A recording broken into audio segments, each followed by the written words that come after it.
Nah, ditunggu Aye sampai di sore hari juga, Syahrul masih tetap belum sadar. Seketika mendengar nama perusahaan itu, raut wajah sang kiai langsung berubah menjadi kurang suka, merengut gitu. Aye mengeluarkan gumpalan darah yang sangat banyak sekali dan ada seperti set belatung dari darah-darah itu.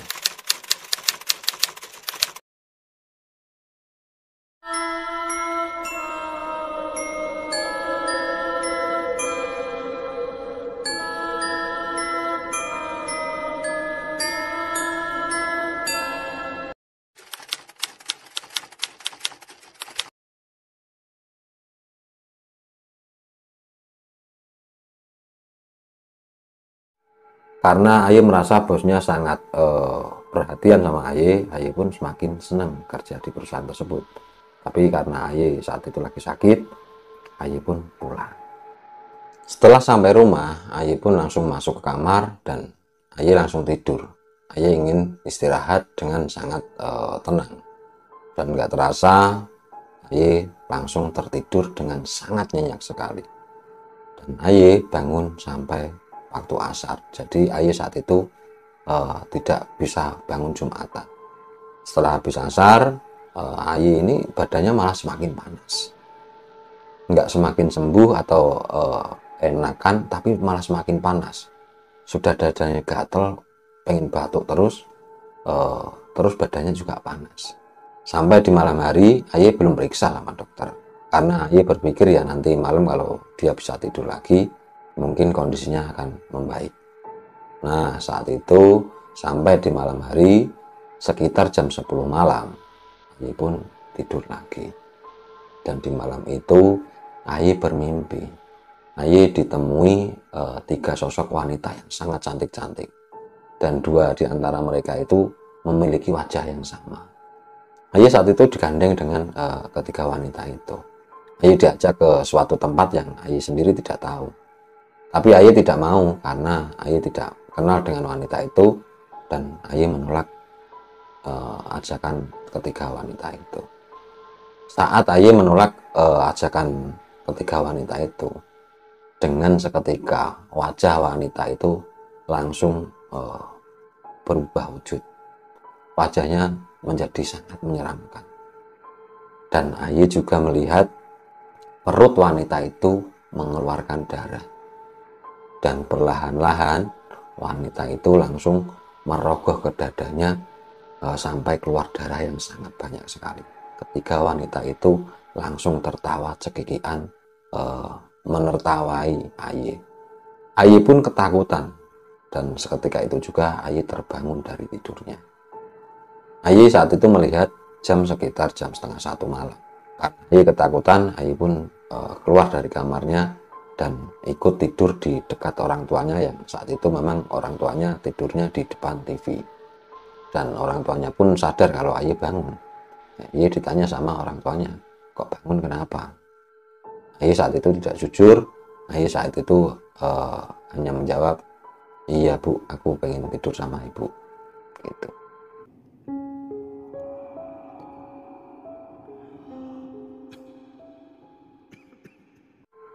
Setelah itu Aye pun bisa tidur sampai pagi. Dan saat Aye ini bangun, Aye semakin parah. Badan Aye semakin panas. Dan batuk-batuk Aye semakin parah. Saat Aye batuk, Aye mengeluarkan seperti nanah dari mulutnya Aye. Karena Aye panik, Aye bingung, Aye pun pergi ke dokter. Dan saat itu Aye didiagnosa penyakitnya adalah penyakit tipes. Aye pun dikasih obat sama dokter. Setelah dikasih obat, Aye pulang. Setelah meminum obat, Aye pun tetap istirahat di kamarnya. Karena waktu itu juga kedua orang tuanya memiliki rumah makan, jadi saat siang Aye memang sendirian di rumah. Tapi saat Aye istirahat di kamarnya, itu Aye merasa seperti banyak sekali mata yang melihat atau melototi ke arah Aye. Setiap Aye mau melihat mata itu, Aye tidak melihat siapapun di kamarnya. Karena Aye tidak melihat apapun atau siapapun di kamarnya, Ayah hanya berpikir ya mungkin itu halusinasi, efek dari obat yang dia minum. Sampai di malam hari, dan waktu itu sekitar jam 9, kedua orang tuanya sudah pulang. Kedua orang tuanya Aye pun langsung masuk ke kamar Aye karena pengen mengecek penyakitnya Aye sudah membaik apa belum. Dan ternyata bukannya membaik, tapi wajahnya Aye semakin pucat. Orang tuanya Aye semakin panik. Aye pun dibawa ke dokter lagi malam itu. Tapi sama, diagnosanya tetap tipes. Saat pulang dari dokter, Aye pun masuk ke kamarnya lagi. Tapi saat masuk ke kamar Aye sendiri, Aye melihat di pojok kamarnya ada satu wanita dengan rambut yang gimbal, warna hitam yang sangat panjang. Terus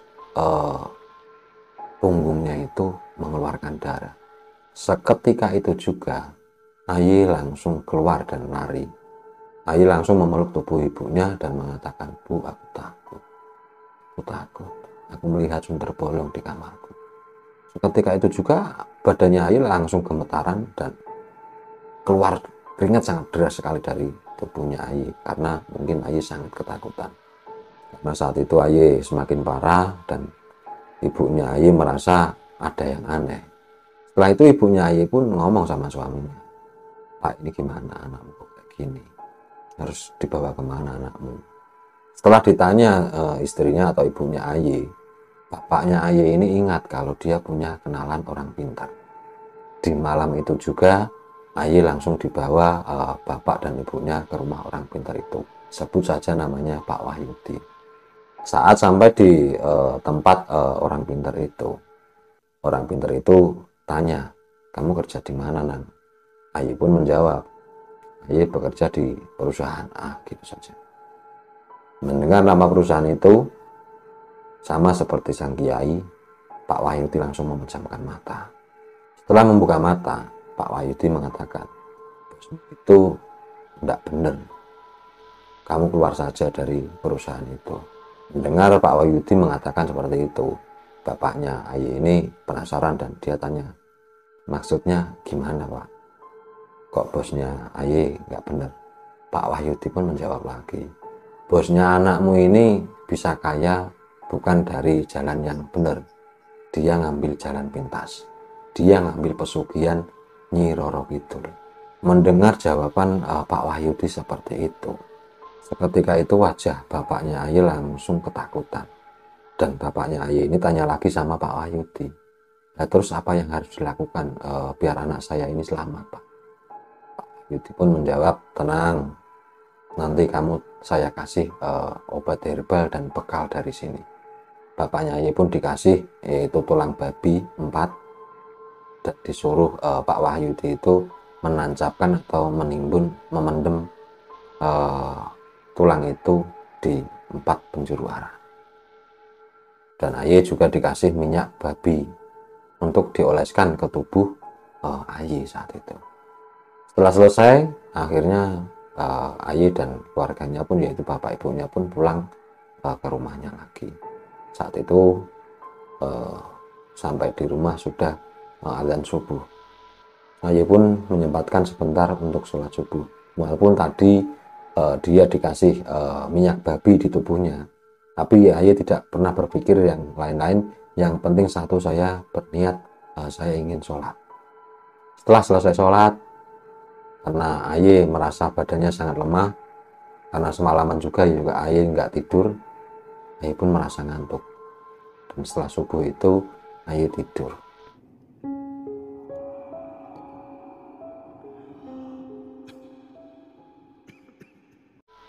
Di malam kedua setelah pulang dari rumah Pak Wahyudi, sekitar habis maghrib, Aye merasa seperti ada orang yang sangat tinggi besar sedang berdiri di depan rumahnya Aye. Jadi perasaan Aye itu semakin peka. Aye pun ngomong sama bapaknya, "Pak, di depan rumah ada makhluk besar tinggi seperti buto gitu, Pak." "Itu gimana itu?" Tulang babi yang dari Pak Wahyudi sudah ditimbun belum?" Dan bapaknya Aye ini menjawab, "Sudah, Nak, tenang. kamu tadi sudah melabur atau mengoleskan itu minyak babi ke tubuhmu belum? Dan Ayi lupa tadi belum mengoleskan minyak itu ke tubuhnya Ayi. Ayi pun menjawab, belum Pak. Setelah itu bapaknya Ayi pun secepatnya mengoleskan minyak itu ke seluruh tubuhnya Ayi. Setelah seluruh tubuh Ayi ini sudah diolesi minyak babi, gak lama kemudian Ayi mendengar suara yang semakin kencang dan sangat nyaring sekali di telinganya Ayi. Ayi merasa semakin peka, dan saat itu Ayi mendengar suara yang mengatakan, kamu berani menghalangi rumahmu dengan pagar. Kamu pikir aku takut? Aku mungkin sendirian tidak bisa. Nanti malam rumahmu akan aku keroyok dengan pasukanku. Mendengar suara itu, Ayi semakin gemeteran badannya. Tubuhnya menggigil sangat kencang sekali. Saat itu Ayi semakin ketakutan. Setelah mengatakan seperti itu, suara makhluk itu hilang. Dan Ayi memang perasaan tidak melihat ada makhluk lagi di depan rumahnya Ayi. Tapi sekitar jam 11 malam, Ayi merasa rumahnya itu seperti dibobok atau dibongkar orang. Suaranya gemuruh sangat kencang sekali. Ayi pun ketakutan dan dia keluar dari kamarnya, karena saat itu Ayi di kamar sendirian.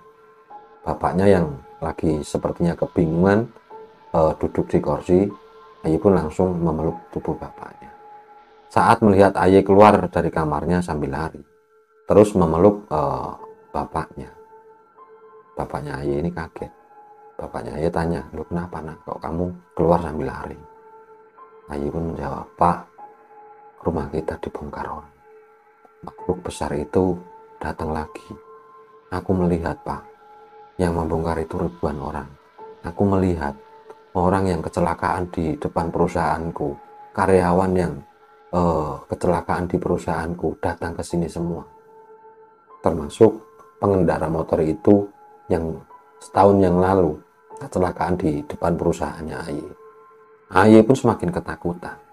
Karena ibunya Ayi juga melihat Ayi memeluk tubuh bapaknya dengan sangat kuat. Ibunya Ayi ini ingat kalau kemarin temennya Ayi yang nggak sadar-sadar itu kan sembuh karena didoakan sama Pak Kiai. Tanpa berpikir panjang, ibunya Ayi pun langsung keluar sendirian menuju pondok pesantren itu. Ibunya Ayi langsung meminta tolong kepada sang Kiai itu untuk menolong anaknya. Karena sang Kiai mendengar kalau Ayi diserbu atau sakit gara-gara gaib, sang Kiai pun langsung pergi ke rumahnya Ayi. Sebelum masuk sampai ke rumahnya Ayi, sang Kiai memang melihat banyak sekali makhluk yang mau menghancurkan pagar dari Pak Wahyudi itu. Sang Kiai pun langsung membaca doa. Setelah itu sang Kiai pun masuk ke rumahnya Ayi. Saat sang Kiai itu datang menuju ke arahnya Ayi, Ayi melihat sang Kiai itu tidak berjalan sendiri. Sang Kiai berjalan didampingi dua orang. Dan kedua orang yang mendampingi sang Kiai itu semua berjubah putih. Melihat wajah yang mendampingi sang Kiai itu, rasa gemetarannya Ayi mulai berkurang. Ayi pun tanya sama sang Kiai saat sudah dekat, Kiai, mohon maaf, sang Kiai datang bersama siapa? Sang Kiai pun menjawab, iya, kedua orang yang kamu lihat di sebelahku itu adalah yang satu guruku dan yang satunya lagi adalah Ki Ageng Selo. Ki Ageng Selo itu adalah salah satu kiai ternama di Jawa Tengah juga. Ayi pun tanya lagi, apa saya nanti masih bisa selamat Pak Kiai? Sang Kiai menjawab, insya Allah kamu selamat. Kamu kan kemarin sudah saya kasih tahu, kalau kamu jangan pernah main-main atau macam-macam berani sama pemilik perusahaan itu. Tapi kok kamu melanggar.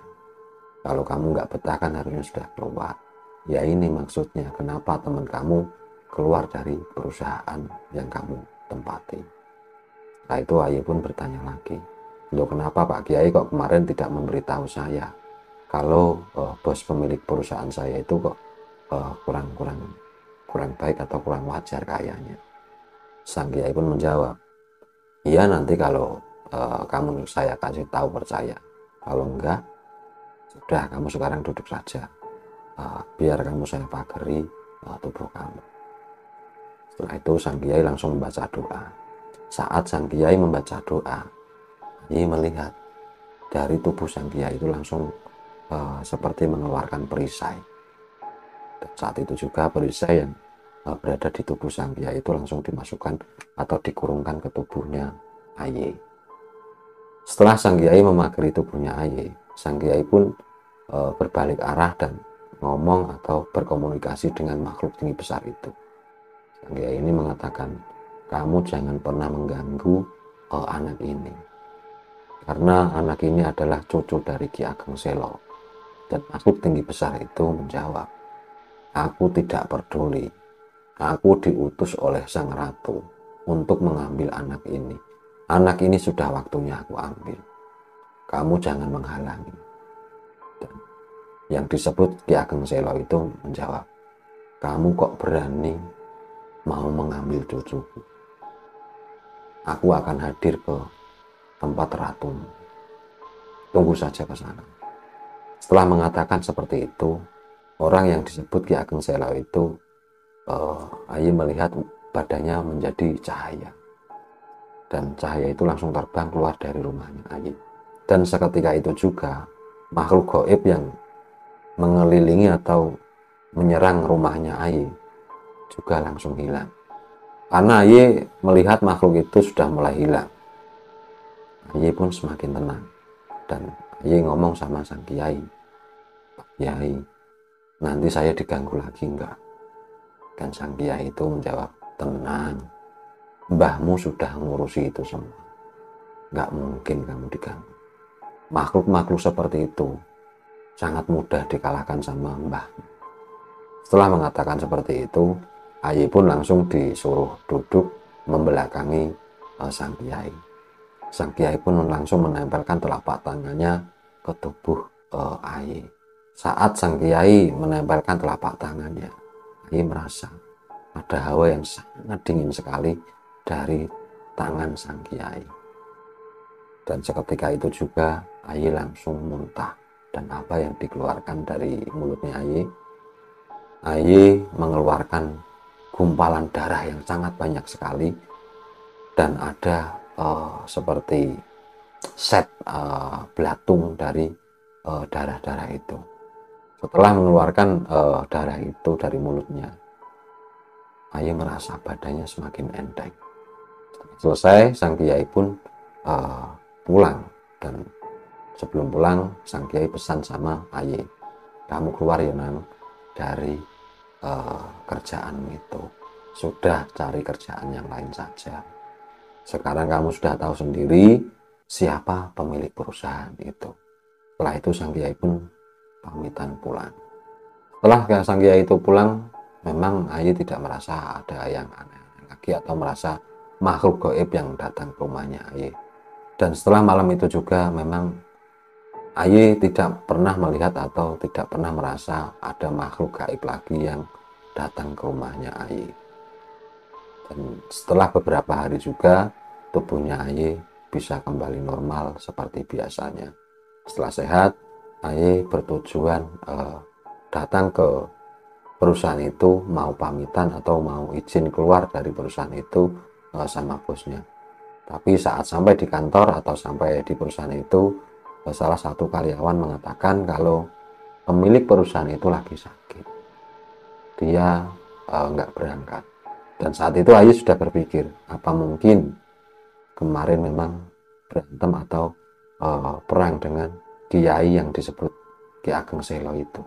Karena Aye tidak bisa menemui sang pemilik perusahaan, Aye pun pulang lagi. Dan setelah itu Aye tidak mau datang ke perusahaan itu lagi. Karena Aye sendiri yakin, kalaupun Aye ke situ berniat menemui pemilik perusahaan itu, Aye yakin pemilik perusahaan itu akan sangat malu sekali kepada Aye. Dan mungkin cukup sekian dulu kisah horor dari Mas Aye.